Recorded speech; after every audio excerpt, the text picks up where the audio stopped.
Greetings! The Mega Cat is back. Last time, in my top 10 games you should be playing this summer, we went through numbers 10 through 4. Well, the Mega Cat is back with the second part of my top 10 list, the Mega Top 10s. And this time we're going to be talking about numbers 3 through 1, my top 3 games to be playing this summer. A couple of these are, well, all of these are a little bit old. Yet they're all still fantastic games and well worth the time. And it's that time of year for it, really. Summer's heating up. We're watching as the thermometer spikes. Days are in the pool, trying to keep from melting to death. Nights are hidden indoors to stay under the air conditioning. It's that time of year, and, well, welcome to it. After all, if you live in the desert like me, you're kind of used to it by now because you're used to sweating off 80 pounds a year. Seriously though, no joke, it's hotter than hell down here right now. Anyway, this is my top 10 games to play this summer, number 3 through 1. And we will get started with that here in just a moment. First, a couple of quick things. I am continuing to work on my Arkham Knight review. I'm also going to be doing some other stuff shortly, including an update on the J-Stars Ultimate, which just got a US release, and a couple of other things. So, we'll be getting there down the road, and I'll tell you more at the end. Anyway, let us move on to the third game in my top 10 list. What could it be? What is number 3? Far Cry Blood Dragon. Yes, that's right. The offshoot to Far Cry 3 and 4 is actually on my list, and they are not. But there's a reason for that. It's my list. But why is it here? One word. 80s.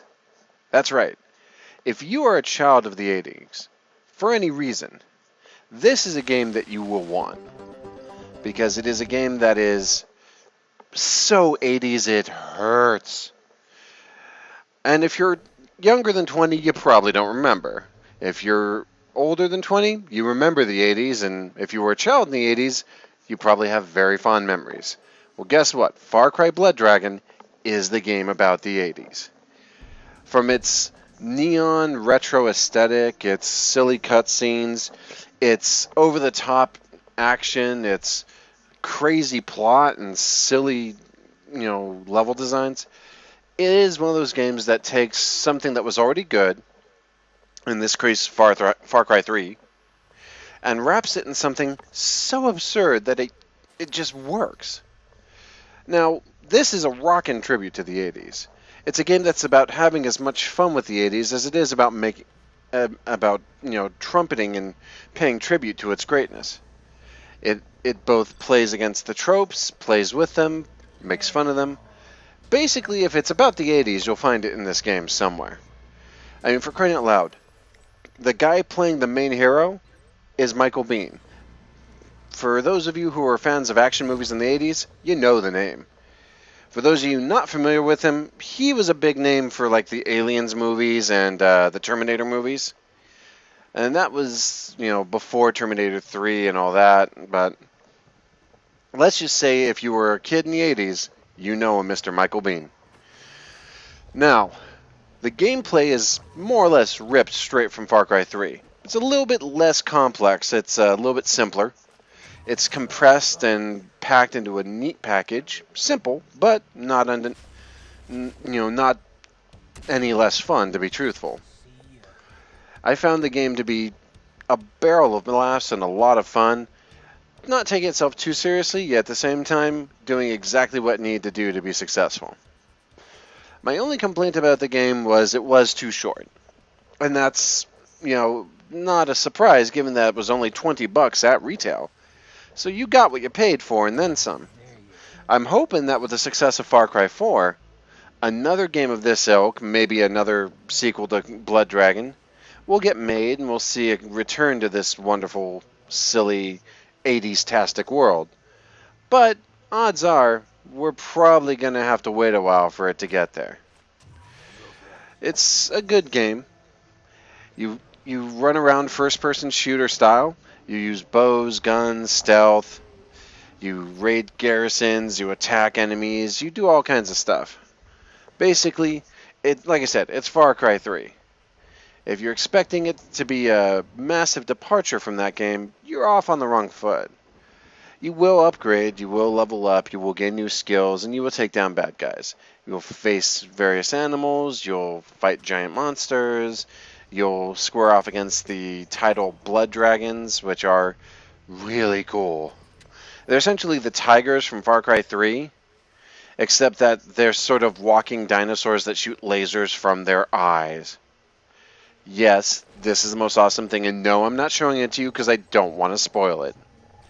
But put simply, there's nothing quite like a game that is having as much fun as you are. And Far Cry is exactly that kind of game. Far Cry 3 Blood Dragon, well, Far Cry Blood Dragon as it's really called, is a game that's more about enjoying the world and having fun with the silliness than it is about anything else.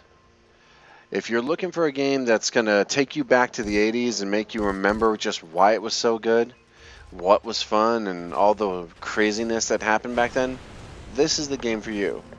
On the other hand, if you're looking for a more serious, grounded, Call of Duty style game, not your place. This is not where you want to be.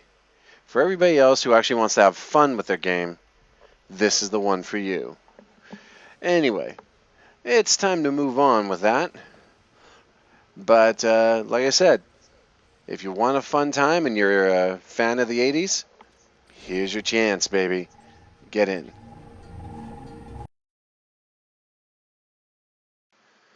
Now, moving on. Number 2.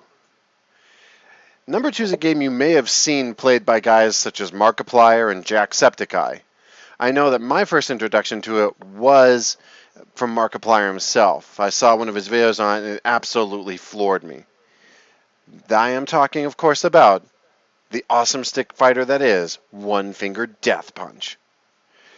Now, for those of you who haven't seen it, I don't know what's wrong with you, but it's okay.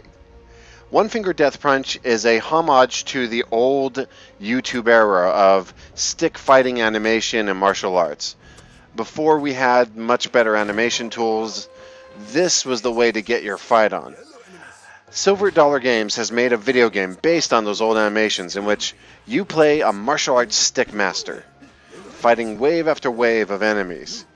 Each enemy with different abilities, some can die in one hit, others are martial arts themselves, some have weapons, some have equipment. All of them are coming to get you and you can't move. You can only hit one button and another button to attack in the direction. You can play it with a mouse too, left mouse, right mouse. I prefer the Xbox controller when playing, but in either case, it's awesome. Now, this is exactly what it is. It's me wailing on a bunch of stick dudes and having a great time and breaking ribs, snapping necks, and generally enjoying the crap out of it while I beat people down to awesome music. It should be noted that, like Far Cry Blood Dragon, this game's soundtrack is awesome. I didn't mention it in the Far Cry thing because at this point, if you aren't expecting an awesome soundtrack with an 80s-centric game, you're missing the point. But with this, I was actually quite surprised. The ambient music it's not spectacularly designed or anything, it's just perfectly fitting. The game doesn't do anything it doesn't need to. It doesn't get fancy, doesn't give you any new, moves or anything. It allows you to gain a small set of skills that gives you the ability to change situations in the game, but you will always be stuck to the left and right attack, and that's it. And that's great. That simplicity is what makes the game work. Now, the way the game is set up is your objective is to get through a wave of enemies without either being knocked out or, in some cases, without running out of time, without, failing certain objectives. Sometimes your job is just to throw enemies around to break everything around you. And you can do that.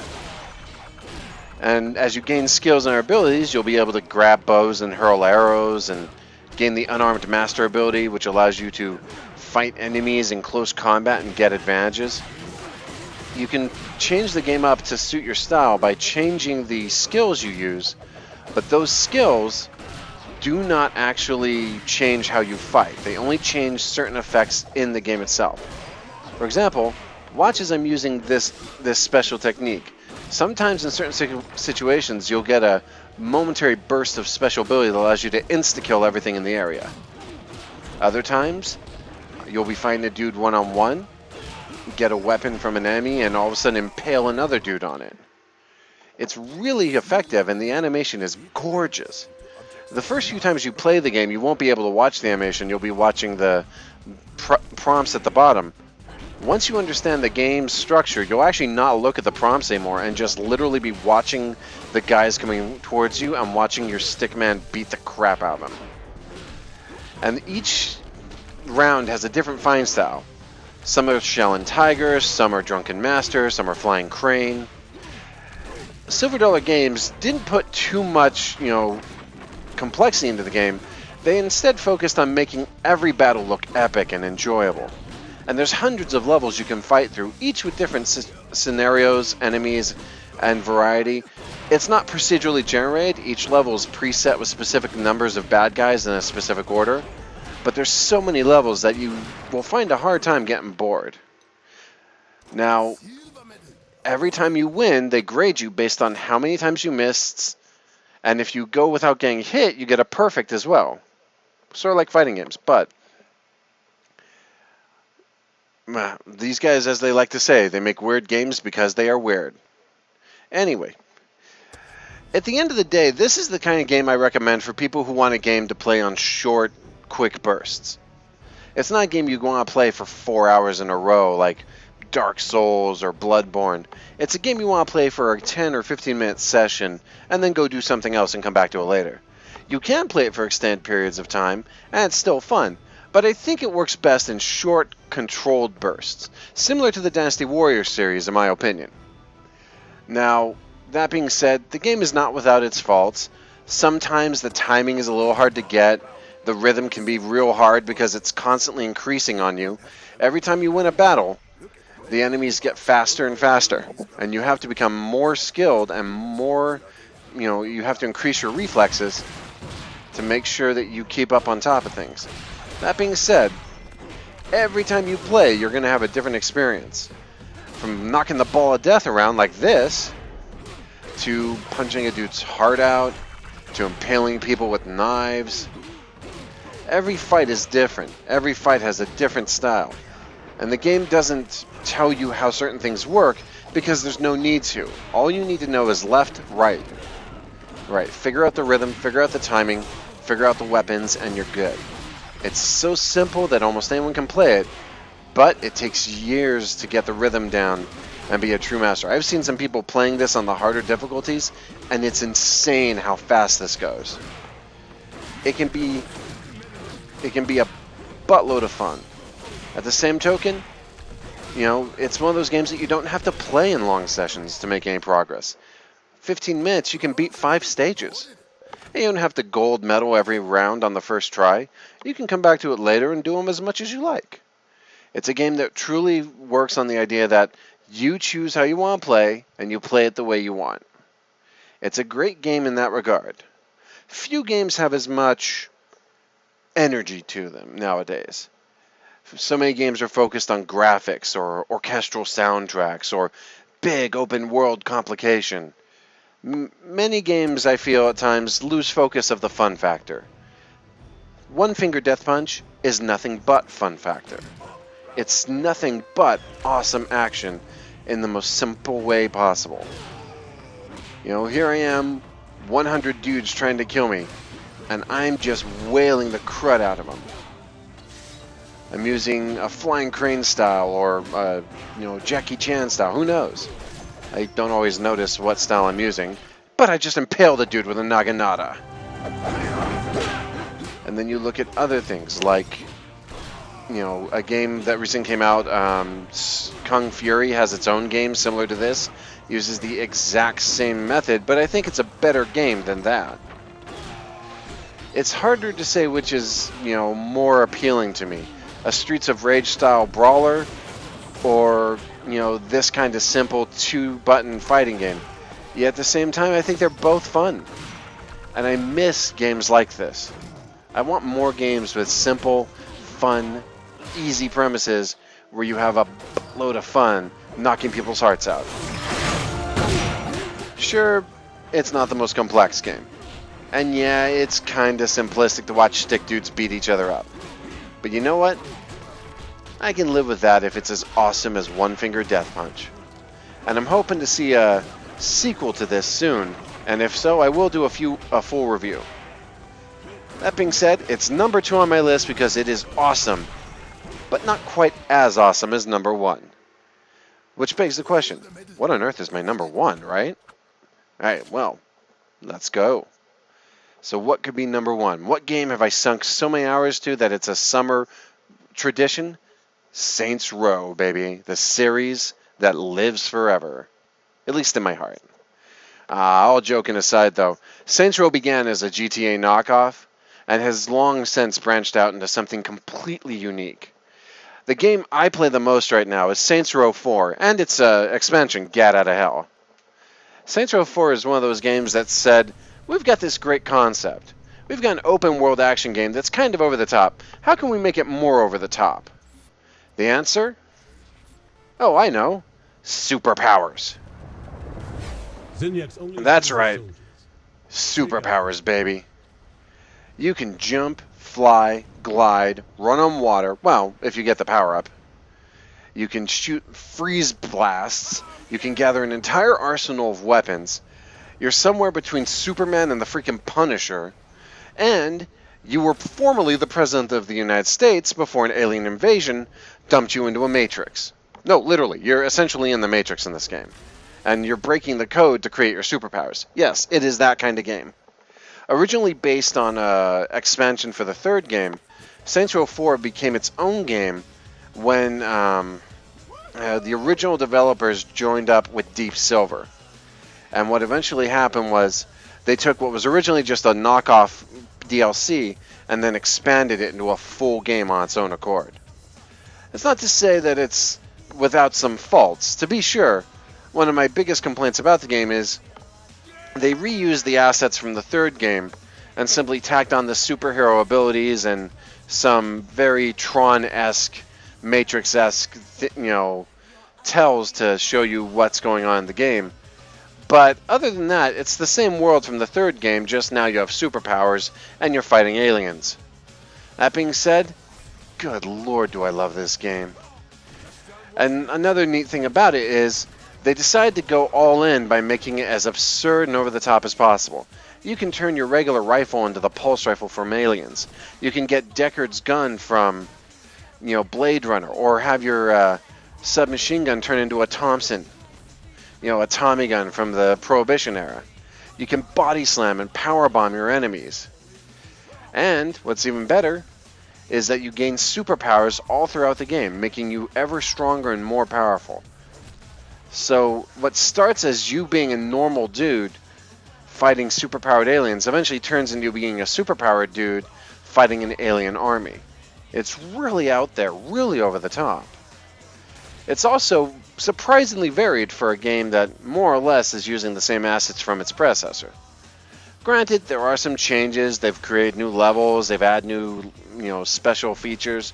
There's all kinds of new side missions and secondary quests. There's new features to the city itself that help, give it a bit more structure. But at the end of the day, this is the difference between this game and Grand Theft Auto. Grand Theft Auto creates an amazing, expansive world, and then says, okay, here's your world, you're stuck with mundanity. You are just a normal dude. Whereas Saints Row says, look, here's an interesting world, but it's not as deep as Grand Theft Auto, but we're giving you superpowers. Go nuts. Literally. And that is why I think Saints Row is the better series. Because Grand Theft Auto is so obsessed with making a big, complex world that they wind up forgetting that it's no fun if you're stuck being a normal dude in it. Sure, you run around and fight cops and all that, but at the end of the day, a barrage of bullets is still going to tear you apart and leave you dead. Whereas in Saints Row 4, not only am I an almost invincible superhuman fighting an army of aliens, but I can run at the speed of sound. I can jump hundreds of feet in the air. I can, punch my way through a car if I want. That's the thing I've never liked about the Grand Theft Auto series, ever since Vice City. They became so lost in the pursuit of realism and that they forgot it was about having fun. I've tried 4, I've tried 5, and while I do admit 5 took a much better direction, it still felt way, way out of gear. It just felt as if I spent so much time getting from place to place, not doing crap, that I got bored. You know, I still play Saints Row and get out of the hell on a regular basis. What I don't play is Grand Theft Auto 4 or Grand Theft Auto 5. Hell, I still play Vice City more than I play Grand Theft Auto 4, which is a shame because, you know, I thought there was a lot of good in the story on Grand Theft Auto, but the game itself was boring as hell. Sorry. And I grant that, you know, there will people who disagree, and I totally understand that. But for me, a game is only as much fun as the things you do in it. And the things you do in Grand Theft Auto have always been boring to me. Yeah, there's a few interesting missions and some neat side quests, but I'd rather take Saints Row or Just Cause over Grand Theft Auto any day. Especially with Just Cause. I do wish somebody'd bring back Mercenaries too. God, that was a good series. That being said, I definitely recommend Saints Row as a game that, you know, fans of open world action games will have a lot of fun with. What makes it stand out is its exceedingly awesome and absurd, you know, style. The 4th game took all the crazy absurdity of the 3rd game and just said, you know what, let's just go nuts. And like I said, this was based off of a DLC pack that never got built. In the 3rd game, there was a DLC pack that was released, but what was unique was that the superpowers you see in this game come from that DLC pack. Now, that being said, this game and the other Saints Row series have been successful, so there is a definite fan base for it. And I love the idea that there's another one on the way, though I'm still curious as to what they're going to do now that they've more or less, you know, broken the game by giving you superpowers. Granted, a little bit more grounding with the superpowers might be interesting, you know, put you in a real world with the power suit from the last game, who knows, I don't know.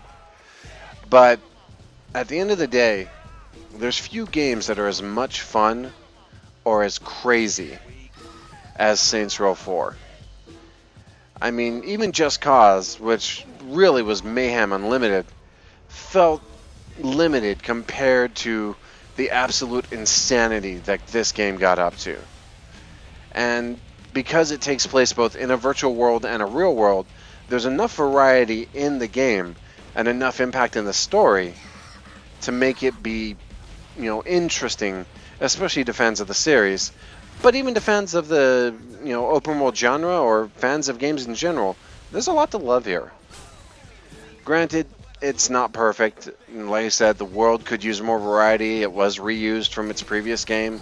They did try to improve it and make some updates, but at the end of the day, yeah, it still feels as if someone needs to go back and add more to it.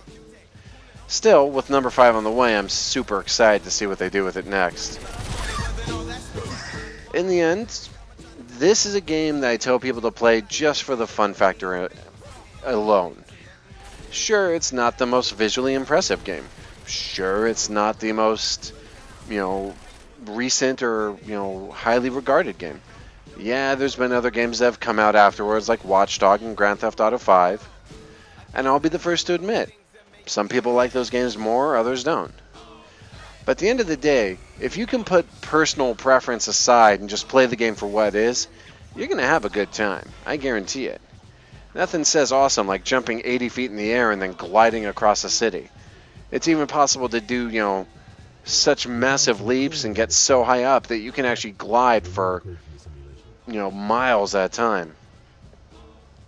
There are definitely some, you know, there are some arguments to be made to go back and start with a second game. You know, the first game was undeniably GTA ripoff, but the second game made it its own. The third game made it even more its own. And the fourth game just said, you know what? Enough. Let's just do this our way and go crazy. And it literally did. I don't think it's perfect. In fact, at times I argue that, you know, they could have done a lot more with it. But if you're in the mood for an open world action game that feels unique and different and really says, let's let the player do what they want, this is the game for you. It's not going to be, GTA's end. GTA will be around forever. But it's one of those games that is so much more fun because it doesn't take itself quite so seriously. It's just as nuts as it sounds. It's just as crazy as it looks. And it gets more and more absurd the farther you go. By the end of the game, you will have so many superpowers and be so awesome that what once could have been a nightmare battle turns into a hilarious joke as you run down your enemies and stomp them with supersonic stomps. It's one of those games. I just can't say enough about the series because I think it's underrated. Granted, it's been successful, but I do think it's been underrated. I will say that, at the very least, if you see it on sale or if you see it on like the Steam sale, give it a try. It's worth the $10 or $5 that you'll pay to get this. And if you like it, get the DLC or get the special edition. Hell, they just re-released it with a special edition that included the extra Gat Out of Hell. It's a bonus extension game in which you play as the series' most notoriously famous character, Johnny Gat, as he rampages through hell. Yeah, right through hell. That tells you something, that this guy is so awesome that basically the devil's looking to hire this guy because they think he's awesome. That's not how it actually goes, but basically Johnny Gat is so badass that the devil is terrified of this dude. I think it's a good expansion, but I do think that there's a lot of reused assets and there's some significant limitations to its world. I do, however, think that they laid a good groundwork for future games. So, it's pretty nutbags all told. It's so much incredibly crazy fun that you won't care about the absurdity of it.